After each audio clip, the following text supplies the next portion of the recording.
Comunicación objetiva, veraz, comprometida y sin ataduras. ¿Qué pasa? Con Soraya Castillo.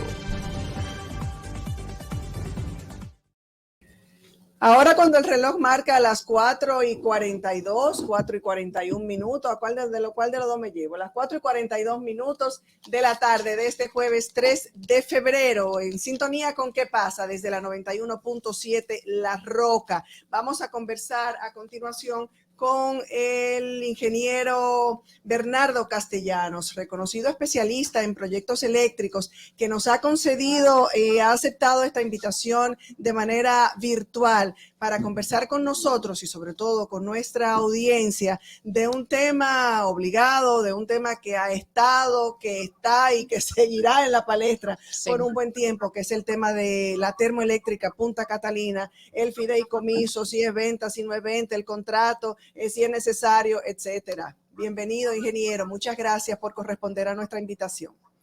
Buenas tardes, Soraya, Lunés y Manuel. Para mí es un placer y privilegio compartir con ustedes en este espacio.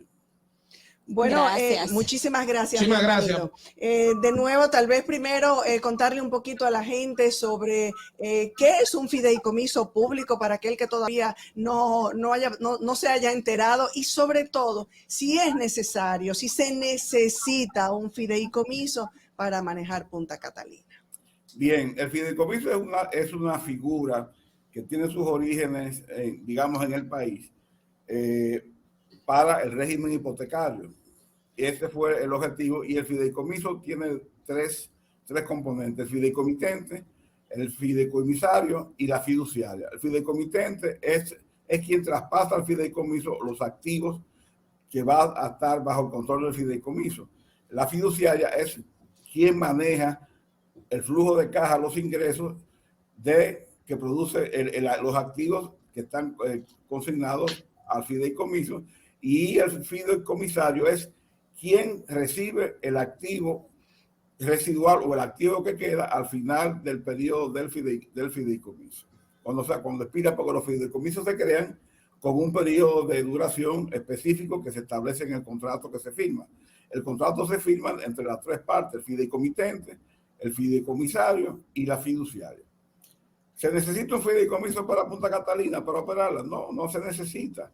¿Por qué? Porque la central ha estado en manos del Estado desde el 2019, desde finales del 2019, operándola, y desde esa fecha el Estado, a través de Hacienda, ha estado recibiendo mensualmente como mínimo $15 millones de utilidades. Estamos hablando de $180 millones al año como mínimo.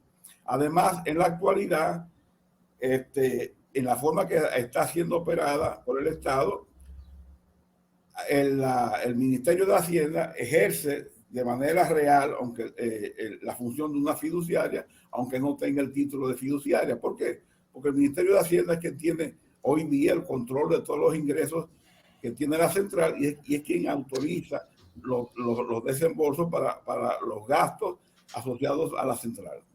¿Cuál es la diferencia? Bueno, que cuando usted está en el fideicomiso y hay una fiduciaria involucrada, tienen que pagarle los honorarios de esa fiduciaria. Y para que tengan una idea, en el contrato de fideicomiso que está ahora mismo en el tapete, que fue aprobado en la Cámara de Diputados, los honorarios que tiene la fiduciaria consignados son $5 millones de pesos mensuales, más otros honorarios que cobraría por diferentes servicios que prestaría al fideicomiso, en adición de que estos honorarios son revisables y pueden cambiar en el tiempo. Entonces, la otra parte que se persigue con el fideicomiso es el tener el control y garantizar que la central sea operada de manera adecuada según las instrucciones de los fabricantes, con sus mantenimientos preventivos como Dios manda, etcétera, que no le falte el carbón, como hemos visto que estas autoridades de manera negligente y por falta de planificación se les acabó el carbón y tuvo que intervenir el presidente Abinader con su homólogo en Colombia para que aquí hubiera carbón, y a la fecha no sabemos cuánto pagamos por ese carbón ni cuánto hemos pagado por los carbones sucesivos que esta administración ha comprado. Entonces, ¿cómo usted logra ese control y esa garantía de que esa planta va a ser operada como Dios manda? Bueno, contratando en principio una firma extranjera especializada con experiencia en este tipo de plantas, digamos por lo menos por 5 años, y que tenga el compromiso de que en ese periodo de tiempo pues entrene a personal dominicano para que al final de 5 años, si ese personal dominicano ha asimilado la experiencia y ha sido debidamente entrenado, pues puedan asumir el control de la central. Algo parecido pasó en la ciudad de Panamá, en Panamá, pero con otro activo que es tan importante o más importante para Panamá que una central termoeléctrica, que es el Canal de Panamá. Canal de Panamá, en el año 77 se firma el Tratado Torrijos-Carter, que incluía el traspaso total de la operación del Canal de Panamá al Estado panameño en el año 2000. Entonces, hubo un 27 años de transición donde el personal panameño que trabajaba en el canal y otro que se fue incorporando en ese tiempo fue entrenado por los norteamericanos, y a partir del año 2000 el Canal de Panamá ha estado siendo operado en su totalidad y gerenciado en su totalidad por panameños. Y yo, que trabajé 8 años en Panamá y tuve el privilegio en la empresa que trabajaba de dar servicios de consultoría al Canal de Panamá, yo puedo testimoniar que en manos panameñas ese canal está mejor que cuando estaba en manos norteamericanas. Sí, ahora, hubo una transferencia de conocimiento y eso se ha estado manejando profesionalmente. Entonces, ¿se necesita un fideicomiso para Punta Catalina? La respuesta es no. Sí. Porque inclusive este gobierno emitió un decreto nombrando al ingeniero César Sánchez, quien fue administrador de la CDE del 2000 a 2004, además que tiene una vasta experiencia de trabajo en el sector eléctrico, porque en la CDE, cuando era estatal, ocupó altas posiciones, una persona preparada y competente, fue nombrado mediante decreto del Poder Ejecutivo para encabezar una comisión que elaborara los términos de referencia para una licitación que contratara a esa empresa extranjera especializada para que operara la central. Ese proceso se inició la licitación. La primera etapa, que era que las empresas interesadas enviaran una carta de expresión de interés para participar en la licitación, fue un éxito porque alrededor de 50 empresas expresaron su intención de participar, y sucede que sin explicación y de buena primera, el ministro de Energía y Minas abortó ese proceso, y ese proceso que hoy día hubiera estado en fase de terminación, ahora mismo está en un limbo. O sea, que hoy hubiéramos estado quizás en el umbral de contratar a esa empresa especializada. Mire, entendemos su posición. Ahora, hay una realidad. Ya tenemos un contrato que el gobierno suscribió, que está en el Congreso Nacional, que no necesariamente tiene que ser aprobado, pero en el hipotético caso de que estemos ante una aprobación de este contrato y finalmente Punta Catalina pase a la fiduciaria reserva para su administración y gestión, ¿qué usted cree que podríamos mejorar para que sea un contrato más beneficiario para la República, más beneficioso para el país, digámoslo así? Eso por un lado. Y le pongo una segunda pregunta ahí.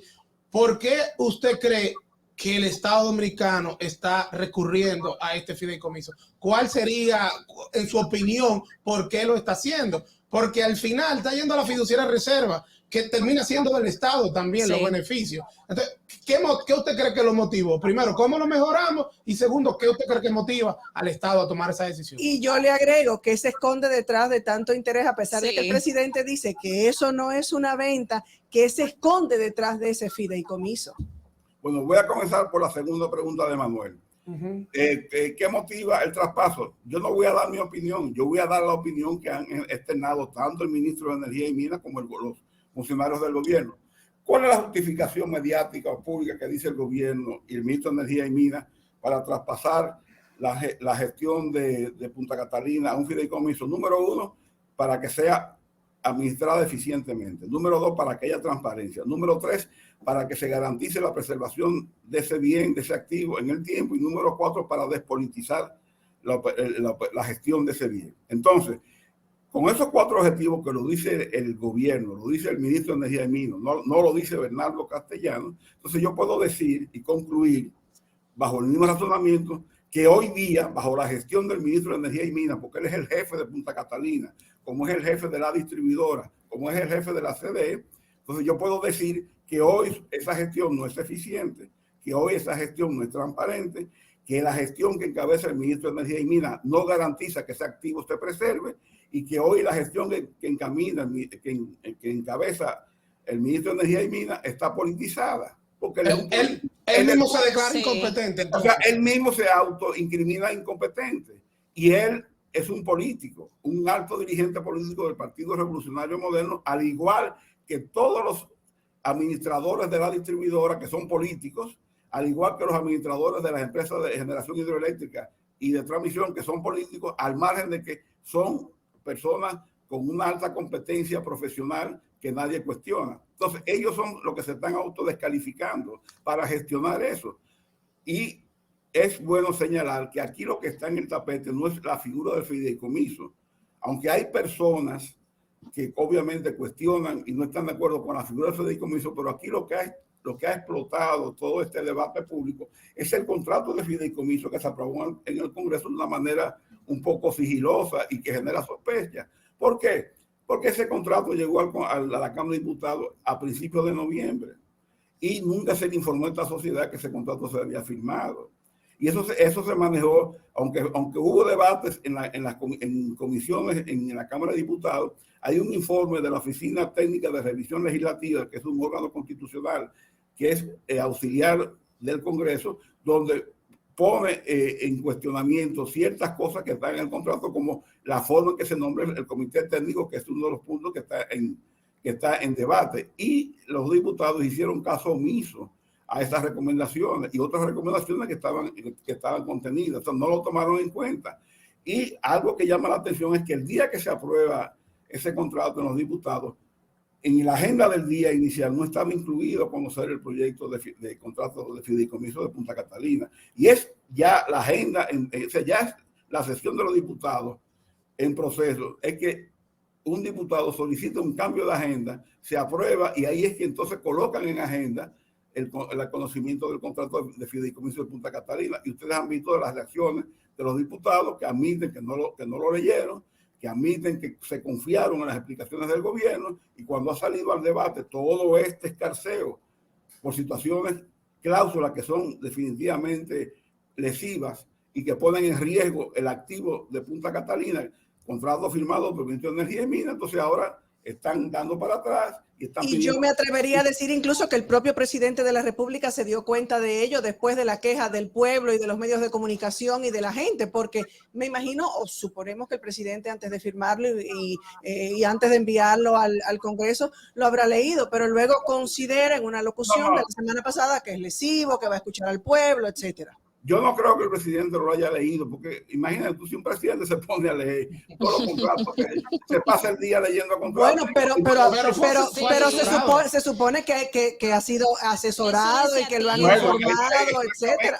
O sea, si se supone que lo leyó, sabe lo que está firmando, en pocas palabras. No, bueno, él confía en sus ministros y sus asesores, que son los que realmente manejan el día a día, y estos ministros dijeron: todo está bien, presidente, este contrato cumple con los objetivos que usted se ha planteado, y él confía en su ministro. O sea, vamos a estar claros en esto, porque si no se pasa la vida leyendo contratos y no gobierna. Ahora bien, yo quiero aclarar una afirmación de Manuel. O sea, la fiduciaria no tiene control del fideicomiso. Eso es una percepción errada. El control del fideicomiso en la parte operativa lo atiende el comité técnico, y eso inclusive lo ha dicho públicamente el gerente de la fiduciaria de reserva, que es Andrés Van der Hoorn. La fiduciaria básicamente es una especie de albacea, o sea, es la custodia de los bienes, del flujo de caja que tiene el fideicomiso, pero recibe instrucciones del comité técnico. En consecuencia, es una subordinada del comité técnico. Y esa idea que se vende de que la fiduciaria reserva es la garantía porque es estatal, es una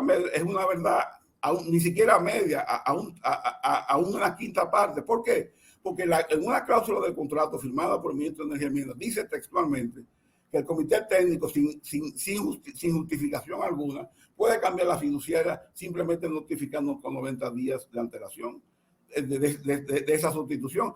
Y entonces, pero necesita de la aprobación del fideicomitente. No. El comité técnico actúa por mandato y por delegación del fideicomitente. O sea, si usted lee el contrato, usted va a ver que todas las actuaciones del comité técnico están ya delegadas por el fideicomitente, porque el comité técnico es el que va a estar en el día a día. El fideicomitente delegó en el comité técnico. O sea, que ellos tienen la potestad, según el contrato, de endeudar el fideicomiso hasta el 100% del valor del fideicomiso, que son ahora mismo 2.400, cerca de 2.350 millones de dólares. Bueno, entonces, si bien es cierto que el fideicomiso como tal no privatiza inmediatamente la central Punta Catalina, pero tiene una debilidad. ¿Por qué? Porque permite, o sea, el comité técnico entrega en garantía de los préstamos que coge el activo que está fideicomitido en el fideicomiso. ¿Y cuál es el activo? La central. Entonces, ustedes saben que un garante, ¿qué es lo que es un garante?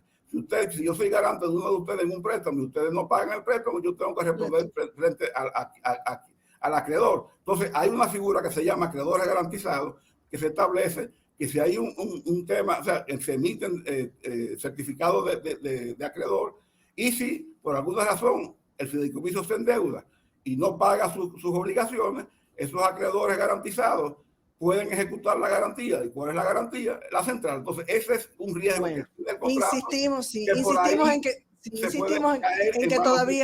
Insistimos en que todavía hay mucho que conocer y hay mucho que hablar y que seguir socializando sobre este tema, sobre esta intención del gobierno. Agradecemos muchísimo, ingeniero, su participación. Lamentablemente el tiempo siempre nos traiciona. Es momento de despedir el programa, pero estamos seguros de que en ocasiones futuras también podremos volver a contar con usted. Muchísimas gracias a ustedes por su sintonía. Así nos despedimos rapidito. No vaya a ser cosa que nos corten esta tarde. Hasta mañana. Bye bye. Hasta aquí, ¿qué pasa?